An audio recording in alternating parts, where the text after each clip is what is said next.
Hi friends. Trump ఆంక్షలు హద్దులు దాటుతున్నాయి. ఆ ఆంక్షలు అటు ఇటు తిరిగి చివరికి అమెరికాకే తలనొప్పిగా మారుతున్నాయి. ముఖ్యంగా అమెరికా టెక్ కంపెనీల మెడకే చుట్టుకున్నాయి. నిజానికి మన భారతదేశం అమెరికా ఒత్తిడికి లొంగి వ్యాపార ఒప్పందాలు చేసుకోకపోవడం, రష్యా నుండి ముడిచమురు కొనుగోలు ఆపకపోవడంతో మన దేశంపై కఠినమైన షరతులు విధించి మన భారతదేశాన్ని లొంగదీసుకోవడానికి అమెరికా అన్ని హద్దులు దాటింది. అవును, అమెరికా మన దేశంపై ఒత్తిడి పెంచడంలో అన్ని హద్దులు దాటుతోందని అనడానికి ఏమాత్రం సంశయించాల్సిన అవసరం లేదు. ఎందుకంటే సుంకాల అస్త్రం పనిచేయకపోవడంతో అమెరికా ఇప్పుడు మన దేశంపై H-1B వీసా బాంబును వదిలింది.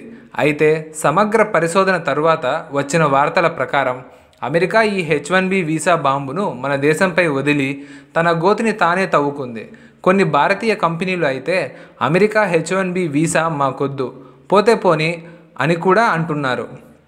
అయితే అమెరికా ఎలా తన గోతిని తానే తవ్వుకుంది, దీనివల్ల మన దేశానికి నష్టమా లాభమా అనేది ఈరోజు ఈ వీడియోలో మనం అర్థం చేసుకుందాం. కానీ ముందుకు వెళ్ళబోయే ముందు దయచేసి ఈ వీడియోని లైక్ చేయండి, అలాగే మన ఛానల్ను సబ్స్క్రైబ్ చేసుకోండి. ఫ్రెండ్స్, ఎవరైనా సరే తమ స్వార్థం కోసం నిర్ణయాలు తీసుకోవడం మంచిదే, కానీ తమ స్వార్థం కోసం ఇతరులపై ఒత్తిడి పెట్టి నిర్ణయాలు తీసుకోవడం మంచిది కాదు. ఎందుకంటే ఒక్కోసారి అలా చేయడం వల్ల వచ్చే ఫలితంలో తమ గోతిని తామే తవ్వుకున్నట్లు అవుతుంది. ఇదే విధంగా తెలిసి తెలియక మన దేశంపై ఒత్తిడి పెంచే ప్రయత్నంలో అమెరికా తన గోతిని తానే తవ్వుకుంది. నిజానికి ట్రంప్ వచ్చినప్పటి నుంచి భారత్ అమెరికా మధ్యనే కాకుండా ప్రపంచం మొత్తంలో అమెరికాలో ఉద్రిక్తతలు పెరిగాయి. ఎందుకంటే ప్రపంచం అంతా వీరి సుంకాలతో అసంతృప్తిగా ఉంది. ఒకవేళ వీరు ప్రపంచ దేశాల ఉత్పత్తులపై నెమ్మదిగా సుంకాలు విధించి ఉంటే ప్రపంచంలోని అన్ని దేశాలు సర్దుకుపోయేవి. కానీ వీరు అకస్మాత్తుగా సుంకాల కత్తి దూయడంతో ప్రపంచంలోని అన్ని దేశాలు అమెరికా నిర్ణయాలపై కోపంగా ఉన్నాయి.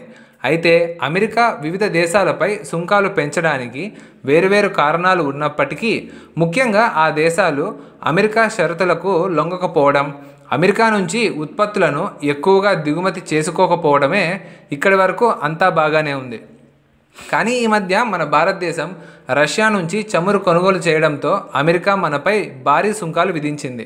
అంతేకాదు భారతదేశం రష్యా నుంచి వ్యాపారం లేదా చమురు కొనుగోలు చేస్తే భారతదేశానికి మరింత అణిచివేస్తామని కూడా అన్నారు. అయితే మీరు గమనించి ఉంటే ఈ మధ్యన ట్రంప్ వారి GM పంటలను, అంటే జెనెటికలీ మోడిఫైడ్ పంటలను భారత్ మార్కెట్లోకి పంపాలి. ఒకవేళ భారతదేశం తమ మార్కెట్లోకి వాటిని అనుమతిస్తే మేము భారతదేశంతో వాణిజ్య ఒప్పందం చేసుకుంటాం, అంటే స్వేచ్ఛా వాణిజ్య ఒప్పందం కూడా కుదుర్చుకుంటామని పదే పదే చెప్తూ వచ్చారు. కానీ ఇప్పుడు అమెరికా భారతదేశం కోసం H-1B వీసా అనే కొత్త సమస్యను సృష్టించింది. కాబట్టి ముందుగా ఈ H-1B వీసా అంటే ఏంటో తెలుసుకుందాం. చెప్పాలంటే ఇది ఒక రకమైన వర్క్ వీసా. అధిక నైపుణ్యం అవసరమయ్యే ఉద్యోగాల కోసం అమెరికాకు వెళ్ళే విదేశీ నిపుణులకు ఈ వీసా ఇస్తారు. అంటే వీరు ఇంజనీర్, డాక్టర్, IT నిపుణుడు లేదా పరిశోధకుడు అయితే మీరు అమెరికా వచ్చి పనిచేయవచ్చని అమెరికా అంటుంది. కానీ అది వారి వీసా నిబంధనల ప్రకారం జరగాలి. ప్రతి సంవత్సరం అమెరికా దాదాపు 85,000 H-1B వీసాలు జారీ చేస్తుంది. అందులో అత్యధిక శాతం భారతీయులకే లభిస్తాయి. అవును, మైక్రోసాఫ్ట్, అమెజాన్, మెటా వంటి సంస్థల సాంకేతికత బృందం మొత్తం భారతీయ మేధస్సుతోనే నడుస్తుంటాయి. అందుకే మన భారతీయ H-1B వీసాలు తీసుకోవడం మానేస్తే అమెరికాలోని సగం కంపెనీల సర్వర్లు పనిచేయకుండా పోతాయి. అయితే ఇప్పుడు అదే పని అమెరికా అధ్యక్షుడు ట్రంప్ తన కొత్త H-1B వీసా ఫీజు ఆర్డర్తో చేశారు. ఇకపై అమెరికాలో H-1B వీసా తీసుకోవాలంటే $1,00,000 వరకు భారీ ఫీజు చెల్లించాల్సి ఉంటుంది. ఇప్పుడు ప్రశ్న ఏంటంటే, ట్రంప్ ఈ నిర్ణయంతో భారతదేశంపై దాడి చేశారా, లేక తమ కంపెనీల ప్రగతి యొక్క గోతిని తానే తీసుకున్నారా?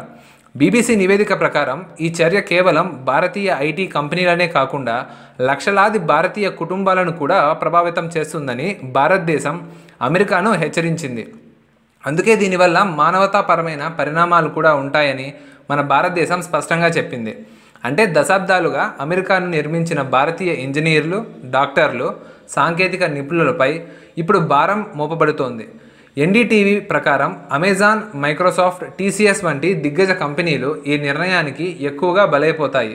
ప్రతి సంవత్సరం లక్షలాది మంది భారతీయ ఇంజనీర్లు కారణంగా అమెరికా ఆర్థిక వ్యవస్థకు బిలియన్ డాలర్లు జోడించే కంపెనీలు ఇప్పుడు ఒక్కో ఉద్యోగికి 83 లక్షల రూపాయల వరకు ఖర్చు చేయాల్సి వస్తుంది.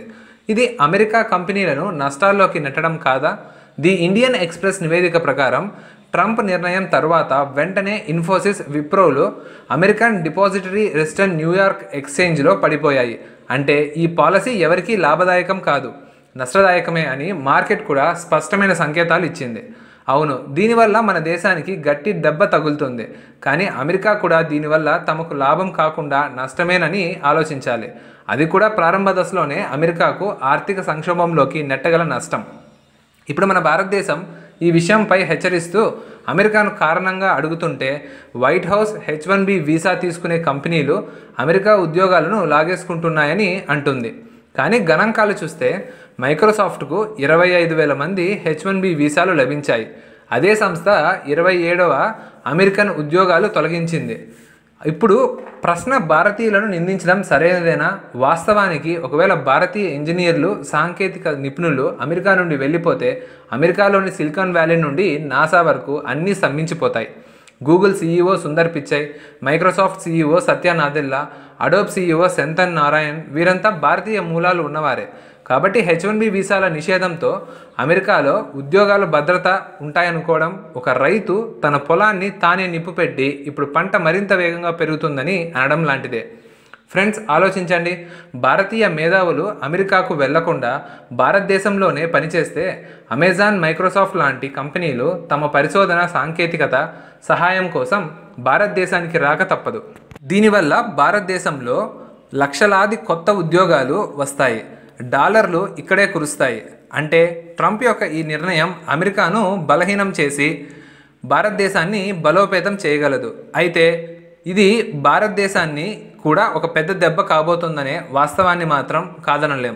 ప్రస్తుతం అమెరికా ఈ విషయాన్ని నేరుగా చెప్పడం లేదు, కానీ ఇది భారతదేశంపై ఒత్తిడి పెంచే ప్రయత్నమే. ఎందుకంటే మొదటిది, అమెరికా భారతదేశం రష్యా నుంచి ఏమీ కొనకూడదని, వ్యాపారం చేయకూడదని కోరుకుంటోంది. కానీ భారతదేశం వెనక్కి తగ్గడానికి సిద్ధంగా లేదు. అమెరికా తన GM పంటలను భారతదేశంలోకి ప్రవేశపెట్టాలనుకుంటోంది. కానీ దీనివల్ల భారతీయ రైతులకు నష్టం, పంటలు నాశనం అవుతాయని భారతదేశం అనుమతి ఇవ్వడానికి సిద్ధంగా లేదు. మూడవది, అమెరికా తన $37 ట్రిలియన్ అప్పును బిట్కాయిన్ ద్వారా రాత్రికి రాత్రే ఎగరగొట్టాలనుకుంటోంది. కానీ భారతదేశం, బ్రిక్స్ దేశాలు అలా జరగనివ్వవు. అందుకే భారతదేశంపై ఒత్తిడి పెంచుతోంది. ఈ వీడియో మీకు ఎలా అనిపించిందో కామెంట్ బాక్స్లో కామెంట్ చేయండి. ఈ వీడియో మీకు నచ్చినట్లయితే లైక్ చేయండి, షేర్ చేయండి. మరిన్ని ఇన్ఫర్మేటివ్ వీడియోస్ కోసం ఛానల్ని సబ్స్క్రైబ్ చేసుకోండి.